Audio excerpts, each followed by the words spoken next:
Hello friends, मैं गौरव। और US और यूएसएसआर के बीच चल रहे कोल्ड वॉर के दौरान दोनों कंट्रीज में स्पेस रेस की जंग छिड़ गई थी। लेकिन मैं आपको बता दूं कि यह उस वक्त की इकलौती जंग नहीं थी। एक वॉर उस वक्त वहां पर शुरू हुआ था, जो यह था कि जमीन के नीचे खोद खोद के सबसे ज्यादा गहराई तक पहले कौन पहुंचेगा। लेकिन रशिया ने ऑफ कोर्स डीपेस्ट बोरहोल को खोद के इस रेस को जीत लिया। बट अगर टेक्निकली देखें तो रशिया ये वॉर जीत गया ऐसा नहीं बोल सकते हैं, क्योंकि उसने भी इस मिशन को एक डेप्थ तक जाकर रोक दिया था। पर अब सवाल यहां पर यह आता है कि आखिर एक डेप्थ तक जाकर उसने ये मिशन को क्यों रोका, क्या कारण था कि बीच रास्ते में इस मिशन को छोड़ देना पड़ा। और इससे इंस्पायर होकर लेट्स से कि फ्यूचर में हम कोई ऐसा मिशन को अंजाम दे रहे हैं जो मे बी अर्थ के आर पार जाता हो, तो क्वेश्चन ये है कि क्या हम उस अंडरग्राउंड टनल से ट्रैवल कर पाएंगे या फिर नहीं। Let's find that out in today's wonderful video titled what was discovered deep inside the Kola super deep borehole. So friends, जैसे हमने बात किया उस समय यूएस और यूएसएसआर के बीच दो लड़ाइयां चल रही थी। एक तो ऑब्वियसली स्पेस रेस था और दूसरा सबसे ज्यादा गहराई तक कौन खोद सकता है। बट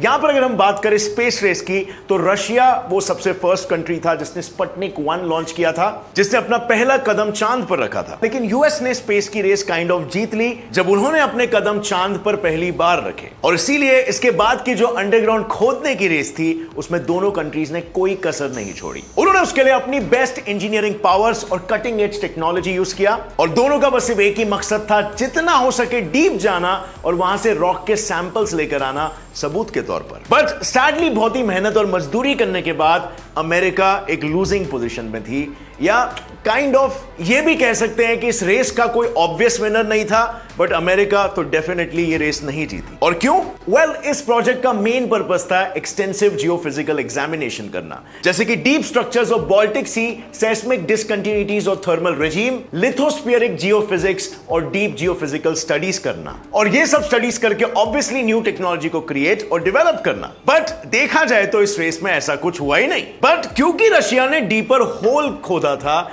इसीलिए काइंड ऑफ इस प्रतियोगिता का विनर रशिया बना और उस होल को नाम दिया गया the Kola super deep borehole, जो कि दुनिया का डीपेस्ट खोदा हुआ होल बना, जिसकी गहराई 12.2 किलोमीटर है। मतलब अर्थ की क्रस्ट का सिर्फ और सिर्फ 1/3 पार्ट। अब ये सुनने में काफी गहरा लग रहा हो सकता है, but it's actually just 1/3 of earth crust. और इतना खोदने के लिए रशिया के पूरे 20 साल चले गए। ये बोरहोल इतना डीप था कि वहां के लोकल्स उसे द एंट्रेंस टू हेल नाम से जानने लगे। Now as we all know कि अर्थ एक प्लैनेट की बाहरी थिन स्किन की तरह है, जो कि 40 किलोमीटर थिक है। उसके 2896.81 किलोमीटर डीप है मैंटल, और फिर उसके नीचे है अर्थ का तपतपाता हुआ लिक्विड कोर। और वहां तक पहुंच पाना कोई बिरयानी बनाने जितना आसान काम नहीं है। But the Kola super deep borehole इकलौता ऐसा प्रोजेक्ट है जिसने ये नामुमकिन काम को भी मुमकिन करवाने की कोशिश की। और भले ही वो फेल हुए, लेकिन उन्होंने एटलीस्ट साहस तो दिखाया, और वो भी ऐसे समय में जब ऐसी टेक्नोलॉजी की नई नई शुरुआत हो रही थी। अब शुरुआत में ऐसे एक्सपेरिमेंट्स को परफॉर्म करना जिसमें उनकी जान जा सकती है, ये बहुत ही रिस्की था ऑब्वियसली। बट जैसे बहुत ही सक्सेसफुल और फेमस ऑथर रॉबिन शर्मा कहते हैं, everything is created twice, first in mind and then it is manifested in reality. और इसीलिए जब तक आप अपने फियर्स को ओवरकम करके एक्शन नहीं लोगे, आप लाइफ में आगे नहीं बढ़ पाओगे। और ये कैसे करना है, ये रॉबिन शर्मा ने अपनी book the monk who sold his Ferrari में अच्छे से समराइज किया है। बट दूसरों के एक्सपीरियंसेस और मिस्टेक से सीखना भी इक्वली इंपॉर्टेंट है। और इसी प्रॉब्लम को सॉल्व करने के लिए कुकू एफएम लेकर आया है ऑडियो बुक प्लेटफॉर्म।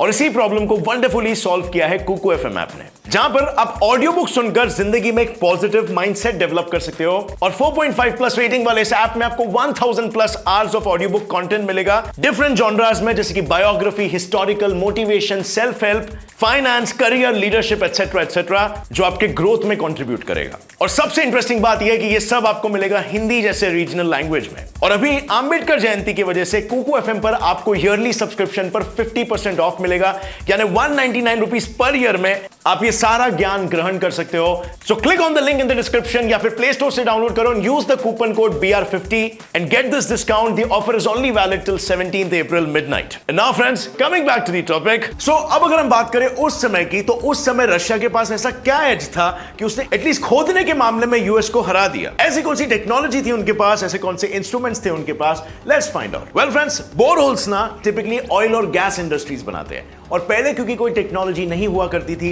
इसीलिए बेयर हैंड्स या फिर टूल्स का इस्तेमाल करके गड्ढों को खोदा जाता था। लेकिन क्योंकि ये इकलौता ऐसा बोरहोल था जिसे डिग करने का एक अलग ही साइंटिफिक पर्पस था, अर्थ के क्रस्ट को स्टडी करना, जिसके लिए हैंड टूल्स यूज करना इज नेक्स्ट टू इम्पॉसिबल, और इसीलिए साइंटिस्टों ने एक ऐसा ड्रिल इन्वेंट किया जिसका टिप रोटेट होता था ताकि वो बड़ी आसानी से रॉक्स के चीथड़े उड़ा सके और इस तरीके से अर्थ के सरफेस से नीचे पियर्स करके जा सके। अब ऑब्वियसली ड्रिलिंग होगा तो फ्रिक्शन क्रिएट होगा, जिसके लिए उन्होंने प्रेशराइज्ड ड्रिलिंग मड यूज किया एज अ लुब्रिकेंट। और इतना सब तामझाम और सक्सेसफुल टेस्टिंग के बाद फाइनली 24 मई 1970 को ड्रिलिंग की शुरुआत हुई और रशिया को फर्स्ट गो में 7000 मीटर्स नीचे गहराई में जाने की सफलता भी मिली। पर उसके आगे वो मशीन भी अपने हाथ खड़े करने लग गई। फिर भी रशिया नहीं रुका, उन्होंने तुरंत एक नया ड्रिल इन्वेंट किया और इन्वेंशन तो बिल्कुल सेम था, लेकिन इस ड्रिल की खासियत थी 1000 किलोमीटर से ज्यादा नीचे ट्रैवल करने की। और बाकी इन्वेंशंस की तरह उनका यह इन्वेंशन भी सक्सेसफुल रहा। पर यहां पर एक बात पे गौर किया कि इस रेस के पहले उन लोगों के पास ऐसे कोई इलेक्ट्रिकल इंस्ट्रूमेंट्स थे ही नहीं। लेकिन जैसे ही कंपटीशन की बात की, रशिया ने इस जंग में जीतने के लिए इन्वेंशंस पर इन्वेंशंस करना शुरू कर दिया और इन इन्वेंशंस और इससे डिराइव टेक्नोलॉजी को आज भी लोग दुनिया के कोने कोने में यूज कर रहे हैं। और इसीलिए कहते हैं competition leads to technological enhancements. इस कॉन्सेप्ट को बाय द वे अरसों से साइंटिस्ट प्रूव भी करते आ रहे हैं और यही सेम चीज हमें स्पेस रेस में भी देखने को मिलती है। स्पेस रेस की वजह से दुनिया पहली बार wireless headsets, LED lighting, memory foam, medical imaging techniques, durable health care equipment, artificial limbs, water filtration system, solar panels, fire fighting equipment, shock absorbers, air purifiers, home insulation, weather assistant airplanes, infrared thermometers and countless other vital invention से वाकिफ हुए। ये सभी creations की वजह से आज हमारी मॉडर्न लाइफ सिंपल हो पाई। और इन सभी इन्वेंशंस के बीच एक ऐसा इन्वेंशन था जो आज हम सब अपने पॉकेट में लिए घूमते हैं, which is nothing but